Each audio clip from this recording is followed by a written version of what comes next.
ദേശീയ ദിനം പ്രമാണിച്ച് UAE-യിൽ തടവുകാർക്ക് മോചനം.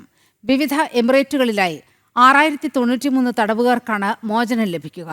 മാപ്പ് ലഭിച്ച തടവുകാർക്ക് പുതിയ ജീവിതം ആരംഭിക്കാനുള്ള അവസരമാണ് ഭരണാധികാരികളുടെ തീരുമാനത്തിലൂടെ ലഭിച്ചിരിക്കുന്നത്. പലതരം കുറ്റങ്ങൾക്ക് ശിക്ഷ ലഭിച്ച് UAE-യിലെ ജയിലുകളിൽ കഴിയുന്ന വിവിധ രാജ്യക്കാരായ തടവുകാരെയാണ് മോചിപ്പിക്കുക. ശിക്ഷാ കാലയളവിൽ മാനസാന്തരമുണ്ടായവരും നന്നായി പെരുമാറിയവരുമായ തടവുകാർക്കാണ് മാപ്പ് നൽകിയിരിക്കുന്നത്. 2937 തടവുകാരെ മോചിപ്പിക്കാൻ UAE president Sheikh Mohammed bin Zayed Al Nahyan ഉത്തരവിട്ടു. ദുബായിലെ ജയിലുകളിൽ നിന്ന് 2025 തടവുകാർക്ക് മോചനം നൽകാൻ ഭരണാധികാരി Sheikh Mohammed bin Rashid Al Maktoum നിർദ്ദേശിച്ചു. ഷാർജ ഭരണാധികാരി doctor Sheikh Sultan bin Mohammed Al Qasimi 366 തടവുകാർക്ക് മോചനം നൽകാനാണ് തീരുമാനിച്ചത്. അജ്മാനിൽ നിന്ന് 225 തടവുകാരെ മോചിപ്പിക്കും. ഭരണാധികാരി Sheikh Humaid bin Rashid Al നുയൈമിയാണ് ഇത് സംബന്ധിച്ച് ഉത്തരവിട്ടത്.